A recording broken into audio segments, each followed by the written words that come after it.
So I thought I'd talk about lower neighbour tones, upper neighbour tones, enclosures, passing tones, appoggiaturas, things of that nature today. Basically, all the notes that are chromatic notes that aren't really identifiable chord tones, or things that don't have necessarily a harmonic relationship to the underlying chord.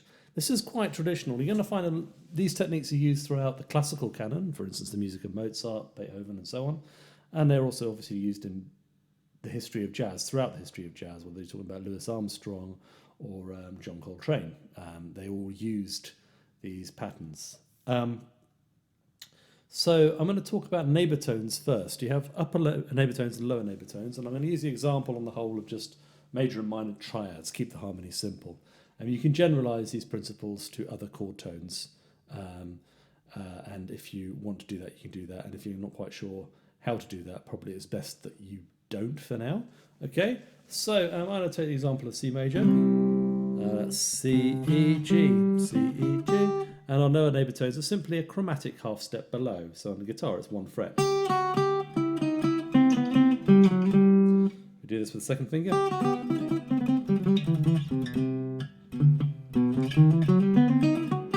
Like that, right? So the notes happen to be F sharp going to G, G sharp going to E, B, which is the only the only diatonic one going to C, right?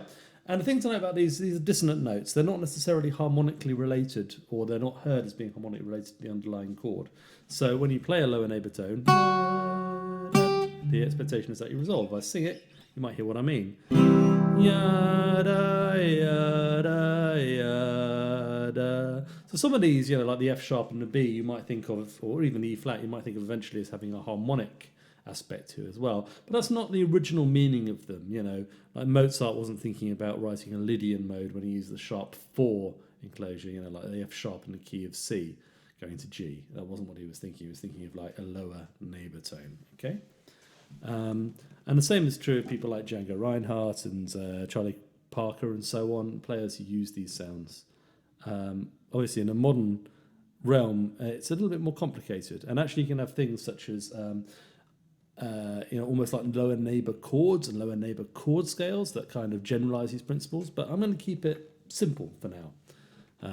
Okay, so having done that, let's think about the minor example. It's the same thing.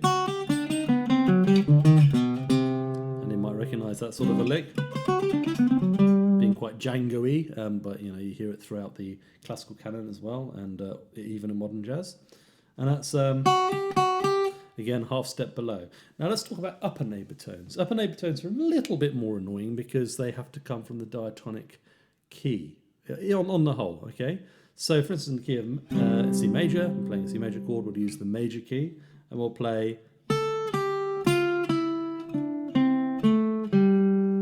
diatonic upper neighbour like that. So this will be A, G, F, E, and then D, C, A, G again, F, E, D, C. And I think generally the major scale works well over any given major chord. I wouldn't necessarily worry about Lydian modes or anything when using chord 4. Now let's take the minor chord example, C minor. And you have a few options because there are a few different variants of the minor scale. So the main option you get is whether or not to use a natural sixth or a flat sixth. I think I prefer a flat sixth because it has a more dissonant sound. That's what you hear often in bop and gypsy jazz and Bach and all the rest of it. And then if I play the next one, this will be a diatonic whole step above the flat 3. And now for this one, normally you use 2 going to 1, or in this case D going to C, but you could use D flat. So you could go, or you could go, you could use that. Alternatively, you could use the major sixth. You can hear how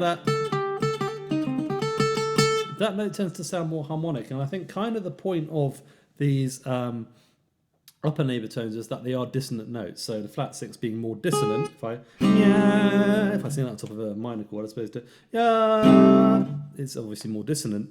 Has more of that directionality about it. So that would be my general choice. For instance, if I'm playing something like Out of Nowhere, even though that's degree 3-2 of G. Go.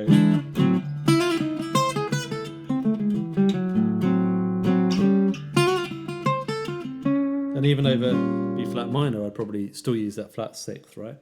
You can hear how what of a sort of Django-y kind of gypsy jazzy sound it has. So that's the basic rules of lower neighbour tones and upper neighbour tones, okay? For more exotic chords, you can think of minor 7 flat 5 chords as being inversions of an ordinary minor. So for instance, C minor and A minor 7 flat 5 are closely related, and I would just use the rules. You know, again, like it's quite interesting because you know, you have that. So if you were more, you see what I mean? The A in the bass, but the A flat as the upper neighbour, very dissonant, but it works, right? Right. So you might want to experiment around with that. Diminished, you can use a diminished scale. So for a diminished chord, you can use the whole tone above and half step below.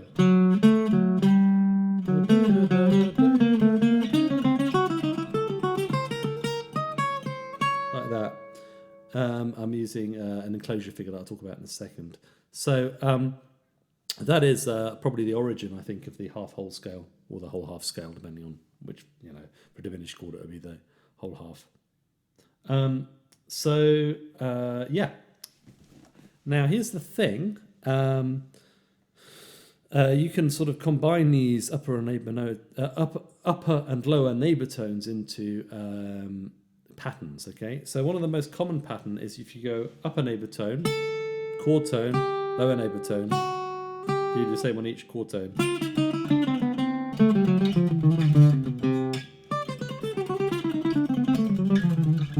This is something you hear a lot. You can actually do it for scales as well. So if you're going up a C major scale and go, you know.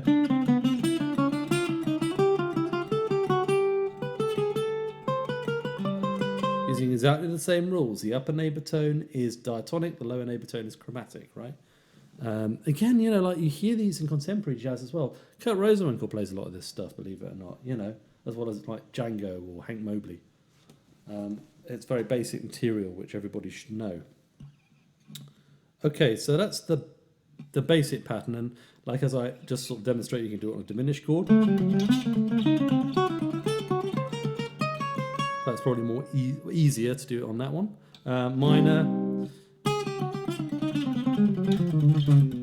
They're really nice to play on the guitar as well because they've got a nice sort of evenness to them.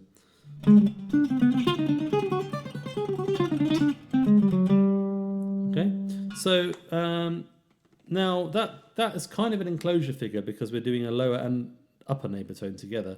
Enclosures are called surrounds by Barry Harris. They go around a chord tone. So for instance, if I wanted to go with B and this G, I would take maybe a neighbour tone above and a neighbour tone below, which is a figure you obviously hear throughout jazz in the key of C. Okay. Now the difference with this one is I'm just going upper, lower, and then chord tone. Upper, lower, chord tone. So this has a kind of interesting rhythm to it. If I play it in eighth notes. 1, 2, 3, so it tends to place the rhythm slightly. If I play like a little, you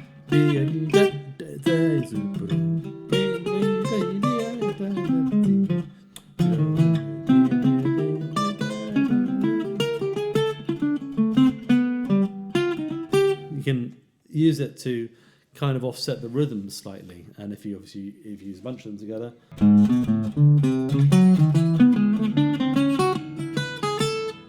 You know, or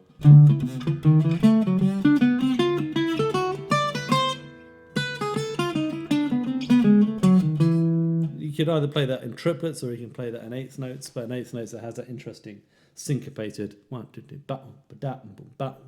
grouping in 3 sort of feel to it, which is very common in jazz lines. Okay.